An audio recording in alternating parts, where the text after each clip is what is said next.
Hi friends, welcome to my channel Chinnu's Online Learning. അപ്പോൾ നിങ്ങൾക്ക് ഈ വീഡിയോ ഇഷ്ടമായി കഴിഞ്ഞാൽ എല്ലാവരും ലൈക്ക് ചെയ്യുക, ഷെയർ ചെയ്യുക, കമന്റ് ചെയ്യുക, സബ്സ്ക്രൈബ് ചെയ്യുമ്പോൾ ഒരു ബെല്ലൈക്കൺ നിങ്ങൾക്ക് കാണും. അത് ക്ലിക്ക് ചെയ്ത് കഴിഞ്ഞാൽ ഓൾ എന്നൊരു ഓപ്ഷൻ കാണും. അത് ക്ലിക്ക് ചെയ്ത് കഴിഞ്ഞാൽ ഞാൻ അപ്ലോഡ് ചെയ്യുന്ന എല്ലാ വീഡിയോസും നിങ്ങൾക്ക് കാണാൻ സാധിക്കും. അപ്പൊ നമുക്ക് വീഡിയോയിലേക്ക് പോയാലോ. അപ്പൊ നമ്മള് അറിയുന്ന കാര്യമാണ് ഒന്നാം പാഠമായ എ റോഡ് ടു ഹിസ്റ്ററി എന്ന് പറഞ്ഞ പാഠം എടുത്തു കഴിഞ്ഞു. ഇനി നമ്മൾ രണ്ടാമത്തെ പാഠമായ ഫ്രം സ്റ്റോൺ ടു മെറ്റൽ എന്ന് പറഞ്ഞ പാഠത്തിലേക്കാണ് പോകുന്നത്. അപ്പൊ ആദ്യം തന്നെ നമുക്ക് ടെക്സ്റ്റ് ബുക്ക് തുറക്കുമ്പോ ഒരു പിക്ചർ ആണ് കാണാൻ പറ്റുക. പിക്ചർ ഒന്ന് നോക്കൂ. ആ പിക്ചറിൽ നമുക്ക് എന്തെല്ലാം കാര്യങ്ങളാണ് മനസ്സിലാവുന്നത്? The picture given below is about the early human life. Early human ലൈഫിനെ കുറിച്ചാണ് നമുക്ക് അതിൽ കാണാൻ സാധിക്കുക. അപ്പോൾ നമുക്ക് ആ പിക്ചറിൽ നിന്ന് എന്തെല്ലാം കാര്യങ്ങൾ മനസ്സിലാവും? ലിവ്ഡ് ഇൻ ഫോറസ്റ്റ്, അവര് കാട്ടിലാണ് താമസിച്ചിരുന്നത്. ദേ ഹണ്ട് ആനിമൽസ്, അവര് മൃഗങ്ങളെ വേട്ടയാടിയിരുന്നു. പിന്നെയോ leaves of trees as their clothes, അവര് മരങ്ങളുടെ ഇലകളായിരുന്നു അവര് വസ്ത്രമായിട്ട് ധരിച്ചിരുന്നത്. And stones as their main weapon, അവരെ സ്റ്റോൺ ആണ് ഉപയോഗിച്ചിരുന്നത്. അവരുടെ കയ്യിൽ സ്റ്റോൺ ഉണ്ട്. അപ്പോ ഇതെല്ലാം ഈ കാര്യങ്ങളാണ് നമുക്ക് ഈ പിക്ചറിൽ നിന്ന് മനസ്സിലാവാനായിട്ട് സാധിക്കുക. ഈ പിക്ചർ ഏർലി ഹ്യൂമൻ ലൈഫിന്റെ ആണ്. ഇനി tools and weapons were essential for the early men to defend themselves from wild animals and to collect food. For this purpose they used stones. അപ്പോൾ അവര് ടൂൾസും വെപ്പൺസും അവർ ഉപയോഗിച്ചിരുന്നു. ഒന്ന് വന്യമൃഗങ്ങളുടെ ഇതിൽ നിന്ന് അവർക്ക് അറ്റാക്കിൽ നിന്ന് സംരക്ഷണത്തിനായിട്ടും അവർക്ക് ഫുഡ് ലഭിക്കാനായിട്ടാണ് അവർ സ്റ്റോൺസ് ഉപയോഗിച്ചിരുന്നത്. Stones was the material that influenced the early human life the most. This period is known as stone age. Stone age എന്ന് പറഞ്ഞാൽ ഏത് കാലഘട്ടത്തിലാണോ അവര് സ്റ്റോൺ എന്ന് പറഞ്ഞൊരു മെറ്റീരിയൽ മാത്രമാണ് അവര് മൊത്തമായിട്ട് ആ പീരീഡ് മൊത്തം ഉപയോഗിച്ചിരുന്നത്. ആ കാലഘട്ടത്തെ പറയുന്നതാണ് സ്റ്റോൺ ഏജ്. അപ്പോ വാട്ട് ഈസ് സ്റ്റോൺ ഏജ് ചോദിച്ചു കഴിഞ്ഞാൽ ഈ ഉത്തരമാണ് നിങ്ങൾ എഴുതേണ്ടത്. The stone was the material that influenced the early human life the most. This period is known as stone age. ഇനി നമ്മള് സ്റ്റോൺ ഏജിനെ കുറിച്ച് സംസാരിച്ചു. ഇനി അടുത്ത ഏജിലേക്കാണ് പോകാൻ പോകുന്നത്, പാലിയോളിറ്റിക് ഏജ്. അപ്പൊ നിങ്ങൾക്ക് ഒരു പിക്ചർ ആണ് കാണാം, stone weapons of the paleolithic age. ഈ പിക്ചറിൽ നിന്ന് നിങ്ങൾക്ക് എന്താണ് മനസ്സിലാവുന്നത്? Rough stones that the early human life use can be seen in the picture. Rough ആയിട്ടുള്ള സ്റ്റോൺസ് ആണ് നമുക്ക് ഈ പിക്ചറിൽ നിന്ന് കാണാൻ സാധിക്കുക. For what purpose might these stones have been used? എന്തിനൊക്കെയായിരിക്കാം ഇതുപോലത്തെ റഫ് സ്റ്റോൺസ് ഉപയോഗിച്ചിട്ടുണ്ടായിരിക്കാം? To hunt animals, to defend oneself from the attack of animals, to dig up edible tubers. മൃഗങ്ങളെ വേട്ടയാടാൻ, അതുപോലെ തന്നെ മറ്റ് മൃഗങ്ങളുടെ അറ്റാക്കിൽ നിന്ന് രക്ഷിക്കാനും പിന്നെ അവർക്ക് ആവശ്യമുള്ള ഫുഡ് മണ്ണിൽ നിന്ന് കുഴിച്ചെടുക്കാനുള്ളതൊക്കെയാണ്. അപ്പൊ ട്യൂബേഴ്സ്, അങ്ങനെ പൊട്ടറ്റോ, അങ്ങനെ മറ്റു കാര്യങ്ങളൊക്കെ. ഇനി എന്താണ് വാട്ട് ഈസ് പാലിയോളിറ്റിക് ഏജ്? എന്താണ് പാലിയോളിറ്റിക് ഏജ് എന്ന് പറഞ്ഞാല്? The period in which the rough stones were used as the tools and weapons is known as paleolithic age. Paleolithic ഏജിന് നമ്മൾ ഒരെണ്ണം കൂടി പറയും ഓൾഡ് സ്റ്റോൺ ഏജ് എന്നാണ് അതിന് പറയാ. അതിന്റെ മറ്റൊരു പേരാണ് ഓൾഡ് സ്റ്റോൺ ഏജ്. പാലിയോളിറ്റിക് ഏജിലെ റഫ് സ്റ്റോൺസ് ആണ് അവരുടെ tools and weapons. They used rough stones as the tools and weapons. So this period is known as paleolithic age. എന്നിട്ട് പാലിയോളിറ്റിക് ഏജിന്റെ മറ്റു ഫീച്ചേഴ്സ് ആണ് ലിവ്ഡ് ഇൻ കേവ്സ്. ഗുഹകളിലാണ് അവർ താമസിച്ചിരുന്നത്. ഏറ്റ് ഫ്രൂട്ട്സ് ആൻഡ് ട്യൂബേഴ്സ്, അവര് പഴങ്ങളും അതുപോലെ തന്നെ ട്യൂബേഴ്സ് ആണ് കഴിച്ചിരുന്നത്. മീറ്റ് ഓഫ് ഹണ്ടഡ് ആനിമൽസ്, അവര് വേട്ടയാടി കൊണ്ടുവരുന്ന മൃഗങ്ങളുടെ മീറ്റ് ആണ് അവർ കഴിച്ചിരുന്നത്. പിന്നെ ദ യൂസ് ഓഫ് ഫയർ. ഈ പാലിയോളിറ്റിക് ഏജിന്റെ ഇമ്പോർട്ടന്റ് ആയിട്ടുള്ള ഫീച്ചർ ആണ് the use of fire was an invention of this paleolithic age.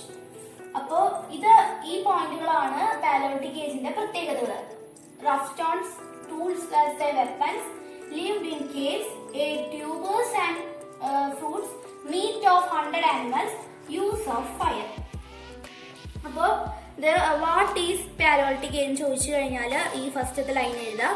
അവരുടെ ഫീച്ചേഴ്സ് ചോദിച്ചു കഴിഞ്ഞാൽ റഫ് സ്റ്റോൺസിന്റെ എഴുതാം. പിന്നെ അതുപോലെ തന്നെ അടിയിലുള്ള കാണുന്ന ഈ പോയിന്റും. പിന്നെ എന്തിനാണ് റഫ് സ്റ്റോൺസ് ഉപയോഗിച്ചിരുന്നത്? For what purpose might the stones have been used? അതിന്റെ ആൻസർ ഇവിടെ പോയിന്റ് ആയിട്ട് ടെക്സ്റ്റിൽ തന്നെ കൊടുത്തിട്ടുണ്ട്, അത് എഴുതിയാൽ മതി. ഇനി അടുത്ത പേജ് എടുക്കുമ്പോ നമുക്ക് the use of fire in the paleolithic ഏജിന്റെ ഒരു പിക്ചർ ആണ് കാണാൻ സാധിക്കുക. For what purposes fire might have been used by the early men? എന്തിനൊക്കെയായിരിക്കാം ഫയർ ഉപയോഗിച്ചിരുന്നത്? ടു കുക്ക് ഫുഡ്, ഫുഡ് പാകം ചെയ്യാനും, ടു ഗെറ്റ് ലൈറ്റ്, അവര് ഗുഹകളിലാണ് താമസിച്ചിരുന്നത് നമ്മൾ പറഞ്ഞു, അപ്പൊ അവിടെ വെളിച്ചം ഉണ്ടായിരിക്കില്ല, അവിടെ വെളിച്ചം ലഭിക്കാനായിട്ട്. To protect themselves from the attack of wild animals, വന്യമൃഗങ്ങളുടെ ആക്രമണങ്ങളിൽ നിന്ന് രക്ഷപ്പെടാനായിട്ടാണ് അവര് തീ ഉപയോഗിച്ചിരുന്നത്. Use of fire. അപ്പോ to cook food, to get light, to protect themselves from the attack of wild animals. അപ്പോ ഈ കാരണത്തിലാണ് അവര് ഫയർ ഉപയോഗിച്ചിരുന്നത്. അപ്പോ ചോദിക്കാൻ സാധ്യതയുണ്ട് what purposes fire might have been used by the early men. അപ്പൊ അതിന്റെ ഉത്തരമാണ് ഇപ്പൊ ഞാൻ പറഞ്ഞത്. ഇനി നമ്മള് അടുത്ത ഏജിനെ കുറിച്ചാണ് പഠിക്കാൻ പോകുന്നത്. അപ്പൊ നമ്മള് പാലോളിറ്റിക് ഏജ് പഠിച്ചു കഴിഞ്ഞു. ഇനി അടുത്ത ഏജ് ആണ് നിയോളിറ്റിക് ഏജ്. അപ്പൊ അതിന്റെ പിക്ചർ നോക്കൂ. അപ്പൊ ഇതാണ് നിയോളിറ്റിക് ഏജിൽ ഉപയോഗിച്ചിരുന്ന വെപ്പൺസ്. അപ്പോ ഈ നിയോളിറ്റിക് ഏജിനെ നമുക്ക് ന്യൂ സ്റ്റോൺ ഏജ് എന്ന് വേണമെങ്കിൽ പറയാം. പാലോളിറ്റിക് ഏജ് കഴിഞ്ഞിട്ട് വരുന്നതാണ്, അതുകൊണ്ട് ന്യൂ സ്റ്റോൺ ഏജ്. നിയോ എന്ന് പറഞ്ഞാൽ ന്യൂ, ലിറ്റിക് എന്ന് പറഞ്ഞാൽ സ്റ്റോൺ. അപ്പൊ ന്യൂ സ്റ്റോൺ ഏജ് എന്നാണ്, അങ്ങനെയാണ് വരുന്നത്. ഇനി what difference do this weapons have from those of the paleolithic age? Paleolithic ഏജിൽ നിന്ന് എന്തെല്ലാം മാറ്റങ്ങളാണ് വരുന്നത് നിയോളിറ്റിക് ഏജിന്റെ ഈ വെപ്പൺസിന്? ഷാർപ്പർ ആൻഡ് പോളിഷ്ഡ്, ഭയങ്കര മൊനിയിൽ നിന്ന് ഭയങ്കര ഷാർപ്പ് ആയിട്ടുള്ളതും അതുപോലെ പോളിഷ് ആയിട്ടുള്ളതാണ് ഈ നിയോളിറ്റിക് ഏജിന്റെ വെപ്പൺസ് എന്ന് പറഞ്ഞു കഴിഞ്ഞാല്. ഇനി അപ്പോ what is called neolithic age? The age that the tools and weapons, അതായത് ടൂൾസും വെപ്പൺസും is in sharper and polished. ഷാർപ്പറും പോളിഷ്ഡും ആയിട്ടുള്ള സ്റ്റോൺ ടൂൾസിനെയാണ് നമ്മള് ആ ഉപയോഗിച്ചിരുന്ന കാലഘട്ടത്തെയാണ് നിയോളിറ്റിക് ഏജ് എന്ന് പറയുന്നത്. അപ്പൊ നമുക്ക് ആ കറക്റ്റ് ആയിട്ടുള്ള ലൈൻ നമുക്ക് സമ്മറിയിലാണ് കാണാൻ പറ്റുക. The period in which polished stones were used as tools is known as Neolithic Age. ഇനി ആ കാലഘട്ടത്തിലെ ഹ്യൂമൻ ലൈഫ്, അത് നമുക്ക് ഈ പിക്ചർ നോക്കിയാൽ കാണാൻ പറ്റും. ഈ പിക്ചറാണ് അവരുടെ ഹ്യൂമൻ ലൈഫ്, നിയോളിറ്റിക് ഏജിലത്തെ ഹ്യൂമൻ ലൈഫാണ് ഈ പിക്ചർ കാണിക്കുന്നത്. ആദ്യത്തേല് അവര് ഡെവലപ്ഡ് ഷെൽട്ടേഴ്സ്, അവര് വീട് മുതൽ കുടില് പോലെ ഇങ്ങനെ പണിയാൻ തുടങ്ങി. പിന്നെ അഗ്രികൾച്ചർ, എൻഗേജ്ഡ് ഇൻ ഫാമിംഗ്, പിന്നെ ഇവിടെ പോട്ടറി മേക്കിംഗ്, പിന്നെ ഇൻവെൻഷൻ ഓഫ് വീൽ.